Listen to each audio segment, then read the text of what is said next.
Well, these probably aren't the first plants you think of when we talk about evergreens, but here they are. Let's talk about Aglaonema.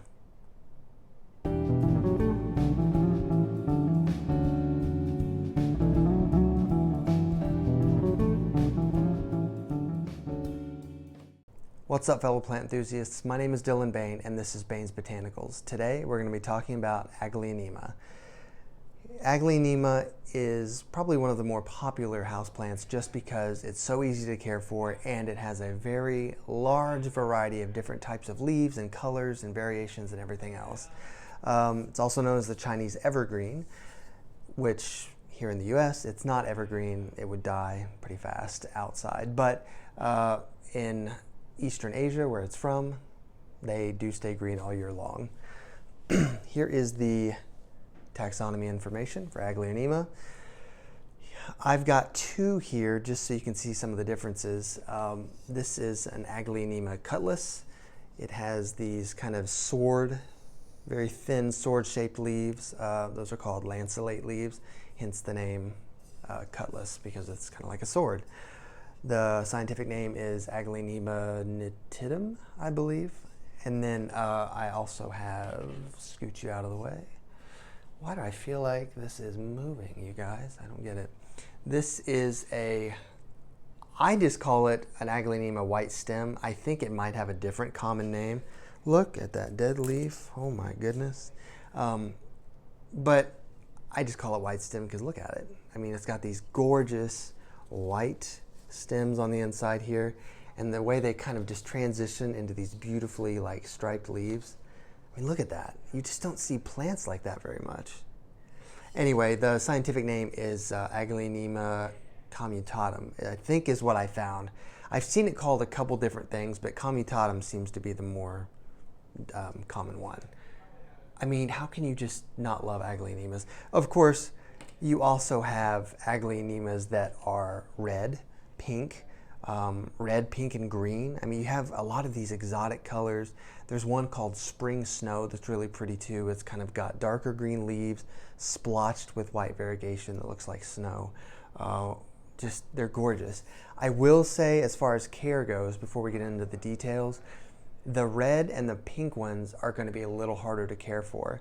And this is going to be a common thing the more we talk about plants, is that plants that are more variegated, especially with like red and pink and different colors like that, they're not going to photosynthesize as well, because in order for a plant to undergo photosynthesis, it has to have green. So because of that, the red and the pink are a little bit trickier to take care of. Nevertheless, as far as light goes, these guys just need bright indirect light. You can go lower light with these guys. I mean, I've seen these in malls, I've seen them in offices. Now, low light, you have to have some. You can't just stick it in a closet and expect it to live, but they can be successful in a variety of lighting types. But no direct sun, that'll scorch them.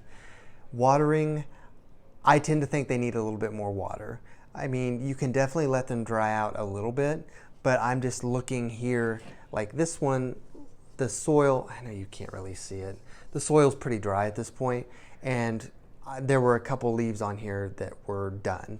I just think that they need to stay a little more consistently moist rather than letting them dry out completely like maybe you would an epipremnum or a philodendron. Soil, this is like so big, isn't it? There we go. Soil, just a nice well-draining soil. You don't want moisture retention, but you don't want it to be too well-draining. It does need to retain some moisture, just through like maybe regular houseplant soil. I mean, you could stick a little bit more perlite in there if you want, but it definitely needs to stay a little bit moist. What am I missing? Oh yeah, humidity. They do fine in just average humidity. They're always gonna love a little bit more humidity, but the air can be a little bit dry and they'll be fine.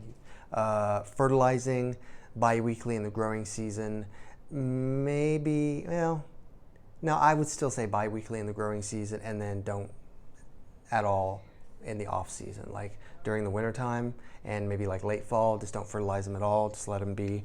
But yeah, Aglaonema, really good choice if you're a beginner and you just have so much variety, so can't really go wrong. I hope you guys are enjoying these videos. I'm really enjoying making them and interacting with you guys. So thank you for the support and everything. Let me know what your experience is with Aglaonema. If you guys have some really exotic ones or something, I'd love to see them. Although when I look at new plants, sometimes I have to go out and buy them. So anyway, that's fine. You can never have too many plants, right? So yes, until I'm going to get some more videos made for you guys. And until next time, I will talk to you soon. Thank you.